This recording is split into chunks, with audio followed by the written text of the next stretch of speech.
ازيكم عاملين ايه؟ يا رب تكونوا كويسين. بنات كتير بعتت وسالتني عن الكريستاله بتاعه ازاله الشعر، وانا عملت لها ريفيو من فتره كبيره جدا من اول ما طلعت، بس هي دلوقتي بقت ترند، بقت منتشره جدا.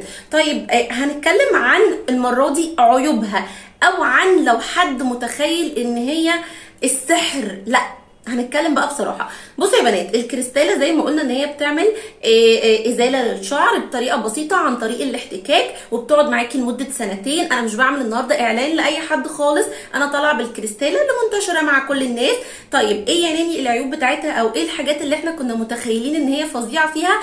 انا من رايي كناني بعد تجربه ليها فتره طويله ان هي حلوه قوي للايد وللرجل، مش لاكتر من كده. هي حاجه حلوه جدا، سهله ان هي تعمل لك ازاله للشعر بطريقه سريعه، وكمان ما بتاخدش وقت. بس هقول لكم على حاجه، لو انت متخيله ان في فرق ما بينها وما بين الشيفنج، لا، هي شبه الشيفنج تمام. بس الفكره ان هي ممكن ما تعوركيش، ما تعملكيش التهابات قوي، بس بتعمل التهابات لبعض البشرات. يعني هي مش سحر، لا، هي حاجه بتعمل لك ازاله للشعر بس بطريقه سريعه، وفي نفس الوقت ما بتعملكيش يعني مشاكل كتير. طيب ايه عيوبها؟ هقول لكم عيوبها ان هي ممكن تكون في بعض البشرات حساسه من ناحيتها، طبعا ده عادي جدا زي اي وسيله لازاله الشعر. طيب ايه كمان؟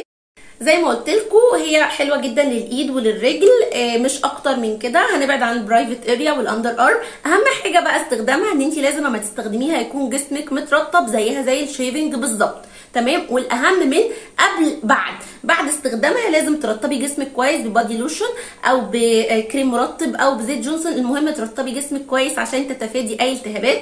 وانصح الناس اللي بشرتها حساسه ان هي ما تفكرش ان هي تشتريها، لان هتبقي بالظبط بتعملي زي ما بتجيبي الشيفنج، هتبقى هي زي الشيفنج بالظبط تمام. فلو حد حابب ان هو يجربها، اوكي جربوها وهتتبسطوا بيها جدا، وسريعه وحلوه وبتقعد معاكي وقت طويل.